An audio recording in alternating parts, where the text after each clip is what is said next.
Alright, now that is second video of basics of integration.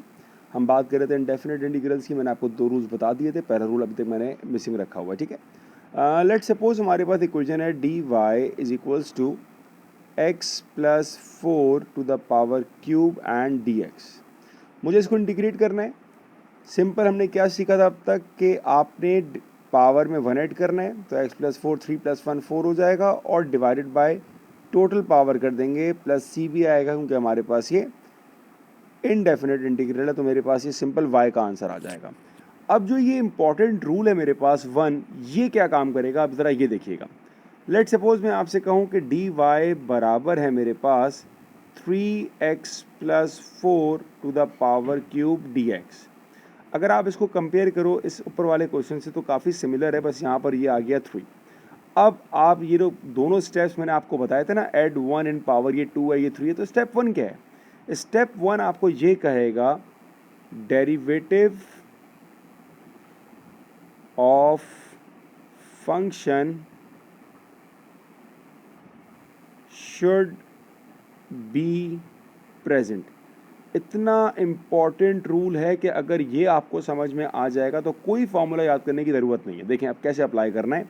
अब तक हम इसको अप्लाई कर रहे थे लेकिन सिर्फ नज़र नहीं आ रहा था। कैसे?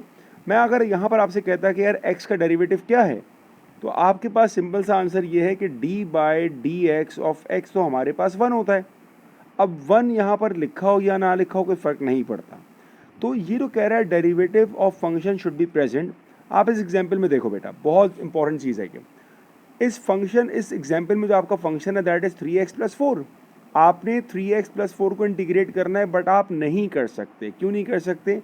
यहाँ पर एक कॉन्सेप्ट मैं आपको बता रहा हूँ, याद रखिएगा, लॉक एंड की, ताला और उसकी चाबी। ये जो है ना, ये अभी लॉक हुआ है, इसकी की नहीं है आपके पास। अब की का मतलब क्या हुआ? अब ज़रा ध्यान से सुनिएगा। मेरे पास फंक्शन है 3x plus 4 power cube and d x. Alright बेटा, की का मतलब है इसके फंक्शन का डेरिवेटिव पार्ट। ये भी ताला लगा हुआ है, आपको इसको खोलने के लिए एक की ज़रूरत पड़ेगी। वो की क्या है? वो है आपके फंक्शन का डेरिवेटिव। अगर मैं आपसे पूछूं कि आपके फंक्शन का डेरिवेटिव क्या होगा, तो आपके फंक्शन का डेरिवेटिव यहाँ पर मौजूद है, विच इज़ 3।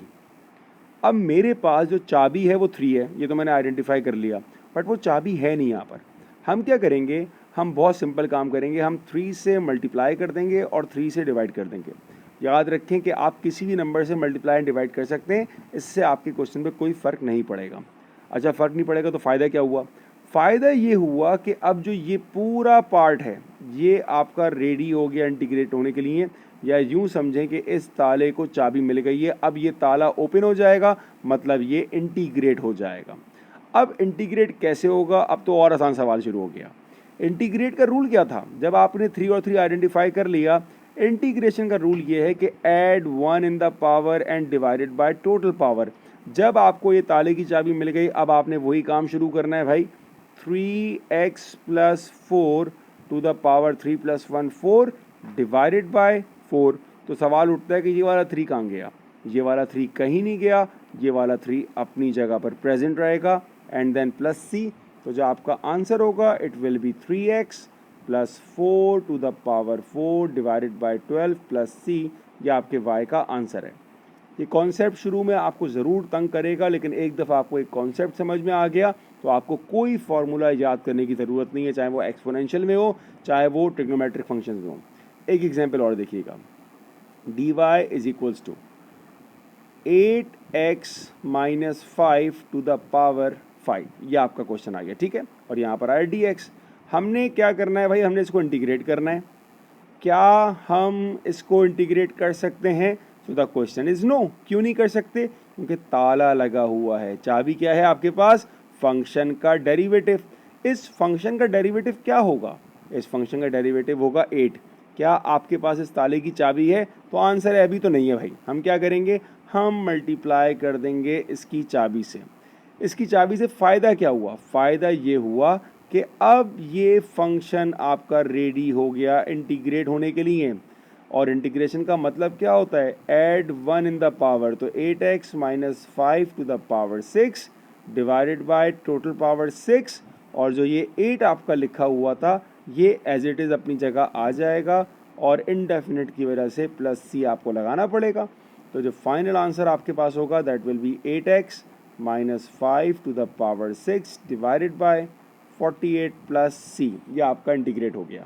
एक एग्जाम्पल और ले लेते हैं अंडर रूट साइन के साथ। तो dy is equals to under root of 5x minus 4 dx। Alright, सबसे पहला काम अंडर रूट को लिखेंगे हम रेडिकल फॉर्म में, ठीक है, सॉरी इंडेक्स फॉर्म में।